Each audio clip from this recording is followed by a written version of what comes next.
Salut à tous, c'est Waris Destiny et aujourd'hui on se retrouve pour une nouvelle vidéo.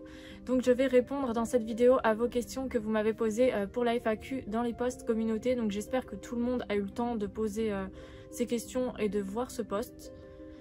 Donc c'est parti. On va commencer par la question de Laura Biardo. Donc la question de Laura Biardo, j'adore ce que tu fais, donc merci beaucoup Laura.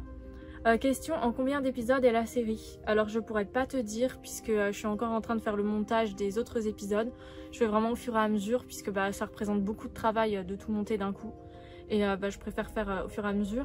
Et donc je pense que la série comptera à peu près 15 épisodes, une quinzaine du moins. Voilà pour te répondre, merci pour ta question. On va passer à la question de Cocoline. Donc ma question c'est quelle a été ta toute première poupée Winx? Alors ma première poupée Winx, il s'agit de Bloom Slumber Party de la saison 3. Donc c'est la toute première Winx que j'ai eue étant enfant. Et donc elle a vraiment une valeur sentimentale pour moi. Et là ce n'est plus la poupée d'origine puisque elle a été abîmée avec le temps. Mais j'ai pu conserver au moins sa tenue et ses accessoires, du moins son livre, en bon état. Voilà, donc à l'époque Bloom était mon personnage préféré et c'est pour ça que j'ai pris cette poupée.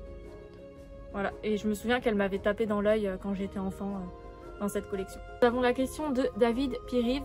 Donc ma question c'est comment as-tu Roxy Billivix? Alors la toute première Roxy Billivix que j'ai eue c'était en 2009 quand elle est sortie il me semble. Et donc c'était en magasin tout simplement. Et donc après toutes les autres Roxy Billivix que j'ai eues je les ai rachetées après sur Le Bon Coin. Voilà. Donc d'ailleurs tu peux la trouver si tu la cherches sur les sites comme Le Bon Coin ou Vinted. C'est vraiment pas une poupée qui est rare. Enfin du moins d'occasion. Donc ensuite, ma dernière question c'est est-ce que si les Winx Starlix sortent, les prendras-tu? Voilà pour mes questions, bisous et bon courage. Alors les Starlix, je pense que tu veux parler des Cosmix, donc je les ai déjà pris, je les ai achetés quand elles sont sorties. Et il y aura une série qui va arriver bientôt, la saison 4 des Messagères de la Destinée avec les Cosmix. Donc merci beaucoup à toi pour ces questions. Ensuite nous allons continuer avec les questions de Laura Ruby Crystal. C'est quand qu'elle sort la série? Alors du coup la série est déjà sortie il y a quelques mois donc n'hésite pas à la suivre si ça t'intéresse. Alors ensuite nous avons les questions de Mimi Monster. Donc quelle est dans toutes les séries que tu as fait ta préférée? Alors je pense que ce serait Mystical Destiny puisque je trouve que je me suis vraiment améliorée sur cette série. C'est un peu l'aboutissement de toutes les séries que j'ai pu faire avant. Je la préfère au niveau du scénario, de la réalisation et des effets spéciaux. Je me suis vraiment donnée à fond pour cette série, bon, comme pour les autres. Mais forcément, puisque j'ai plus d'expérience, j'arrive à faire plus de choses que je ne pouvais le faire avant. Voilà, donc ensuite, feras-tu une vidéo de Noël avec les Winx? Alors je fais très rarement des vidéos avec les Winx pour les fêtes. J'ai dû le faire une ou deux fois sur ma chaîne, c'est tout. Puisque c'est les vidéos un peu que tout le monde va faire. Et je préfère aller plus dans l'originalité que refaire des vidéos qui sont faites et refaites. Pourquoi tu as commencé les vidéos? Perso moi je ne sais pas. Alors j'ai commencé ma chaîne YouTube puisque j'ai toujours eu beaucoup d'imagination et de création et j'avais vraiment envie de faire une série avec les Winx, avec les poupées Winx. C'est quelque chose qui me tenait beaucoup à cœur puisque j'ai passé beaucoup de temps dans mon enfance à recréer les aventures des Winx à ma façon et j'avais envie de pouvoir les filmer et de pouvoir partager ça avec d'autres fans des Winx. Alors ensuite, quel est ton personnage préféré? Alors j'aime beaucoup Roxy. Je pense que ce serait mon personnage préféré même si elle n'est pas considérée comme une Winx. Sinon après dans les Winx vraiment je les aime toutes. Je pourrais pas en choisir une plus que les autres parce qu'il y a vraiment quelque chose que j'aime bien dans chacune des Winx. Voilà. Voilà mes questions, je t'adore. Donc merci beaucoup pour tes questions. Alors ensuite on a les questions de Gacha Harmony. Est-ce que tu collectionnes encore des poupées différentes que des Winx? Alors je collectionne aussi les Monster High. Donc a priori c'était plus pour ma série que pour une collection vraiment. Mais j'en ai pas mal et ça commence à former une belle collection. Donc je les compte aussi comme mes collections, comme celle des Winx. J'ai aussi beaucoup de Barbie qui sont pas vraiment une collection non plus, que j'ai acheté plus pour ma série. Donc je me centre vraiment principalement sur les Winx. Mais après j'ai pas mal d'autres poupées pour pouvoir faire des personnages dans ma série. Deuxième question, aimes-tu les nouvelles têtes des Winx? Alors les nouvelles têtes des Winx, ça franchement j'ai beaucoup à dire dessus parce que c'est vraiment ce qui m'a posé problème avec ces poupées. Pour les avoir filmées dans la saison 4 des Messagères de la Destinée que je vous ai pas encore diffusée, je trouve que c'est vraiment pas esthétique du tout. Sur les poupées comme ça au début ça me dérangeait pas, mais pour une série je trouve que ça passe pas. En fait il n'y a pas trop d'harmonie dans la tête, elles ont des yeux qui sont vachement plus gros, qui sont vachement gros par rapport à leur tête en fait. Et c'est pas très joli, j'aurais préféré qu'ils gardent les anciens visages ou alors plus qu'ils équilibrent les yeux pour que ça fasse pas aussi gros sur les têtes. Voilà, parce que je trouve qu'elles ont un peu des têtes d'ovni. Voilà, j'ai quand même fait une série que vous découvrirez avec les poupées de la saison 8. Voilà, je t'adore, continue comme ça. Merci beaucoup pour tes questions. Ensuite, nous allons répondre aux questions de Sweet Lavender. As-tu vu les nouvelles Rainbow High Doll dont tout le monde parle? Alors oui, les poupées Rainbow High Doll, j'en ai déjà entendu parler, surtout sur Instagram puisqu'il y a beaucoup de personnes qui les collectionnent. Moi après, pour le moment, c'est pas des poupées qui m'intéressent vraiment puisque je préfère tout ce qui est magique, on va dire, comme les Monster High qui sont vraiment différentes ou les Wings qui représentent des fées. Je collectionne pas trop les poupées qui sont plus en mode mannequin. Bon, j'en ai quand même quelques-unes, les Barbie, les Maggie Bianca, tout ça, les Mycene aussi, mais c'est pas vraiment des poupées qui m'intéressent. Comptes-tu développer les Wings différemment que dans le dessin animé? Je pense que c'est déjà ce que je fais à travers ma série, puisque les scénarios ils se détachent vraiment beaucoup de ce qu'on peut voir dans le dessin animé. J'essaye de faire des scénarios plus matures et plus de mon monde. J'essaye vraiment de créer mes propres histoires. Il n'y a que les noms des personnages et les transformations que je reprends du dessin animé, sinon tout le reste c'est mon propre univers. Et c'est justement ce que j'aime bien sur YouTube, c'est que je peux reprendre les Wings à ma façon et recréer un univers mystique et différent de celui qu'on peut voir dans le dessin animé. Alors ensuite, est-ce que les voyages temporels sont un sujet que tu trouves intéressant pour une série? Alors l'aspect du voyage temporel m'intéresse sur l'aspect ésotérique et mystérieux, on va dire, de ça. Après, sur tout ce qui est science-fiction, un petit peu moins, parce que j'ai tendance à préférer tout ce qui est lié à l'ésotérisme comme histoire de scénario. Mais ça pourrait être intéressant, oui, à développer pour une série. Ensuite, donc, qu'utilises-tu pour les thumbnails et tes montages comme app? Alors, je sais pas du tout ce que c'est les thumbnails, désolée. Pour le montage comme application, donc j'utilise principalement un logiciel qui s'appelle Pinacle Studio. Après, pour tout ce qui est application, en général, c'est plus pour les effets spéciaux. Donc, je les ai toutes détaillées dans les génériques de fin de ma série. Donc, il y a Super Power, Live, Vidéo FX, des applications de ce genre-là. Aimerais-tu faire une série amateur avec des vraies personnes comme acteurs? Alors oui, j'aimerais beaucoup essayer un jour. J'ai déjà des scénarios, en plus des idées de scénarios. Mais ça reste assez compliqué de pouvoir trouver des personnes qui s'investiraient vraiment et pas qu'à moitié, qui seraient vraiment intéressées par l'histoire et par le scénario. Et aussi il faut beaucoup de matériel, de moyens techniques que j'ai pas forcément pour l'instant. Mais puisque je suis des cours de cinéma, je fais de temps en temps des courts-métrages, tout ça avec des vraies personnes, mais par contre je peux pas vous les diffuser sur YouTube puisque ça doit rester dans l'école. Pour le coup, on a vraiment les moyens techniques et les personnes qui peuvent s'investir et qui sont motivées par nos projets. Mais bon, je peux pas vous les montrer ces projets-là, je suis désolée. Qu'est-ce qui est le plus important pour toi entre le rendu visuel, audio, le scénario ou le ressentiment du spectateur? Alors je dirais que tout est important puisque ça fait partie, le tout fait partie du résultat du film ou de la série. Après, moi c'est vrai que je m'attache particulièrement plus au scénario et à la mise en scène puisque c'est plus ma partie. J'accorde aussi beaucoup d'importance au ressentiment du spectateur puisque c'est un partage avant tout de réaliser une série ou un film. Et donc j'aime beaucoup mettre des intrigues qui vont donner envie de regarder la suite, des mystères qui vont être résolus au fur et à mesure et qu'on se demande qu'est-ce qui va se passer, qu'est-ce qui va arriver au personnage. Et c'est vraiment quelque chose que je trouve important dans une série. J'adore pouvoir faire ressentir des émotions aux spectateurs à travers la mise en scène, le scénario et puis à travers le jeu d'acteur puisque je fais quand même les doublages des Wings dans ma série. As-tu déjà essayé de repeindre une de tes dolls? Si oui, ça a donné quoi? Alors non, pas du tout, puisque j'aurais trop peur de me louper et de saccager la poupée clairement. Et j'ai pas aussi la peinture nécessaire, donc je préfère pas essayer là-dessus pour le moment. Aimes-tu écrire et as-tu déjà pensé à écrire tes histoires sous la forme d'un livre plutôt que d'un scénario? Alors oui, j'ai toujours beaucoup aimé écrire. J'ai déjà écrit des histoires. À une époque, j'avais un livre où j'écrivais tout le temps toutes les histoires qui me venaient par la tête. Donc j'adore l'écriture et j'aimerais beaucoup un jour écrire un livre. Surtout sur mon vécu, sur ce que j'ai pu vivre pendant mon adolescence. Donc pour ceux qui ne le sauraient pas, j'ai vécu du harcèlement quand j'étais au collège et au lycée. J'ai pas forcément envie d'en parler sur YouTube, mais un jour j'aimerais beaucoup mettre ça dans un livre et pouvoir écrire mon vécu comme une autobiographie en quelque sorte pour faire passer un message et peut-être pouvoir aider les jeunes qui à l'heure actuelle vivent du harcèlement. Ça a été particulièrement difficile à vivre pour moi puisque ça a duré pendant toutes mes années de collège Et ma première année de lycée, j'ai dû déménager et changer carrément de lycée pour que ça se stoppe. Et à l'heure actuelle, j'ai toujours une phobie sociale qui me provoque pas mal d'anxiété et qui est très difficile à gérer à cause de mon vécu. Donc c'est pour ça vraiment les gens qui veulent harceler les autres, réfléchissez à 2 fois avant d'harceler des personnes et de faire du mal, parce que vous savez pas les séquelles et les conséquences que ça peut avoir après sur la vie des personnes à l'âge adulte.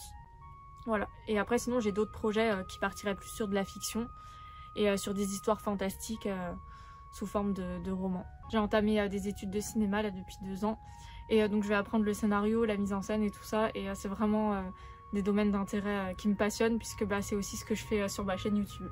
Et ça me permet d'apprendre beaucoup plus de choses pour pouvoir faire des vidéos de meilleure qualité. Alors, donc question suivante. Fais-tu des recherches sur des techniques de tournage ou des astuces pour apprendre plus sur la cinématographie? Alors, du coup, comme je le disais dans la question précédente, je fais des études de cinéma, donc j'apprends tout ce qui est technique et théorique au niveau du cinéma. Et donc oui, j'ai aussi des cours de technique d'image, de technique vidéo, où on apprend vraiment les cadres, la construction de l'image et tout ça. Je sais que tu voulais pas de questions sur Winx Club, mais comptes-tu regarder Fate, le live action? Alors oui, j'ai vraiment hâte d'ailleurs que la série elle sorte, donc c'est ce que j'ai dit aussi sur la vidéo réaction avis que j'ai fait récemment sur Fate. Je pense que la série va vraiment être super et je suis plutôt positive pour l'instant par rapport à cette série, et j'ai vraiment hâte de pouvoir la découvrir. Est-ce que ça t'énerve de ne pas pouvoir mettre les musiques que tu veux à cause des droits d'auteur? Alors oui, c'est hyper énervant, il y a plein de musiques que j'aime bien et que j'aimerais beaucoup mettre dans ma série, en précisant bien sûr les noms des artistes, mais hélas YouTube ne nous le permet pas, puisque à chaque fois il y a des droits d'auteur et les vidéos sont bloquées, ils ne cherchent pas à comprendre. Voilà, mais d'un autre côté je peux comprendre, puisque c'est le moyen de rémunération des artistes, et si on n'a pas les droits, ça se fait pas quoi de leur prendre leur musique, mais bon, ils pourraient au moins faire un système qui nous permette de pouvoir emprunter la musique et de mettre le nom de l'artiste. Voilà, mais moi après ça c'est YouTube. Voilà, j'aurais peut-être d'autres questions. Alors merci beaucoup pour tes questions, c'est super gentil d'avoir posé autant de questions et ça m'a fait très plaisir de pouvoir répondre. Donc nous allons passer aux questions suivantes, donc de Alexandra Winx Fort Boyard 2. Coucou, je te pose plein de questions pour toi Warix Destiny.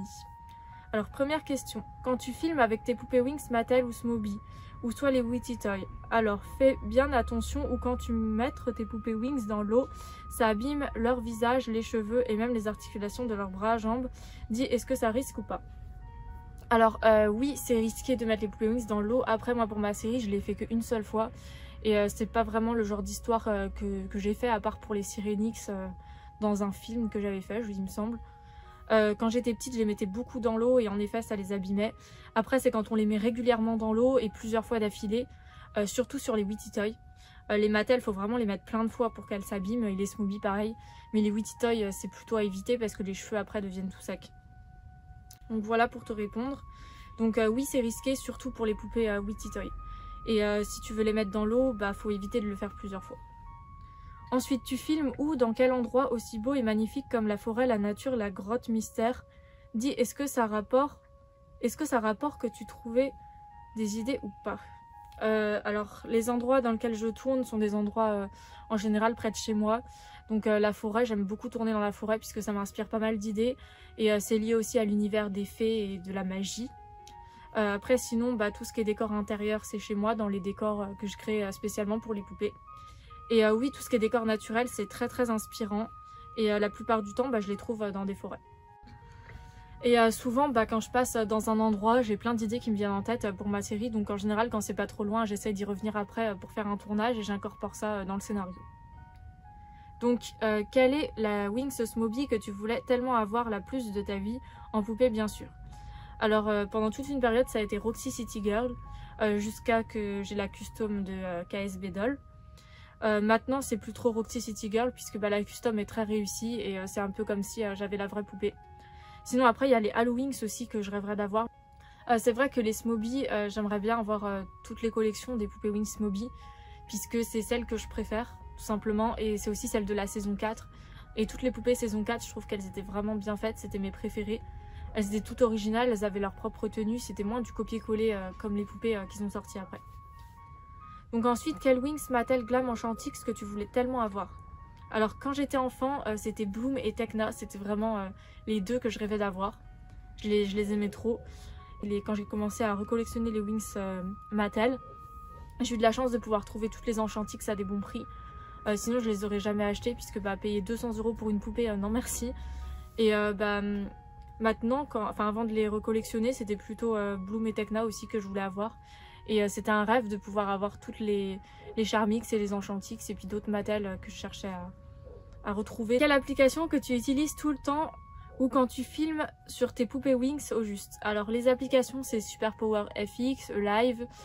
Qu'est-ce que j'utilise d'autre aussi? Il y a FX Guru, Portail FX, Viva Vidéo. D'ailleurs, elles sont toutes dans mes génériques de fin. Donc si vous voulez vraiment avoir la liste détaillée, vous pouvez aller voir mes génériques de fin. Et sinon, c'est un logiciel où je télécharge des effets spéciaux tout simplement. Et puis voilà toutes mes questions pour tes FAQ de cette année War Is Destiny. C'est bon? Attends, il y a un problème ou quoi, que ce truc de merde? Là, oh là là. Bon, au pire, mais manuellement. Je sais pas, mais est-ce qu'on peut tourner la suite parce que je vais plus savoir ce que je voulais dire. Je veux dire que oh c'est... putain, ça tombe plus tout à l'heure. Ah ouais, sérieux? Oh putain, ça oh tombe non. plus tout à l'heure. Alors ensuite, nous avons une question de David Pirir. Et aussi, où tu trouves les fils de fer et les pierres pour les diadèmes Bloomix? Alors ça, c'est un ami qui les a fait. Donc je saurais pas te dire, mais je pense que les fils de fer, on peut en trouver dans les magasins comme Action et tout ça. Parce que j'en avais acheté des fils de fer fins que je me suis servi pour faire les bracelets des Butterflix à un moment. Et ceux-là, je les ai eus chez Action. Voilà. Alors ensuite, questions, donc c'est les dernières questions, elles sont de Série Friendship and Blue Maiden. Donc les questions de Série Friendship and Blue Maiden. Si tu prévois de faire une série avec les Harmonix, Sirenix et Mythix. Alors avec les Harmonix et Sirenix, j'ai déjà mis dans des films. Ça paraissait pas très longtemps. Vous reverrez les Harmonix et les Sirenix dans la saison 4 des Messagères de la Destinée avant les Cosmix. Puisque j'ai un peu modifié lors des transformations, vous verrez tout ça. Mais en tout cas, elles feront une apparition. 2. Tu garderas quelques noms des Monster High comme Abby, Cléo ou Viprine.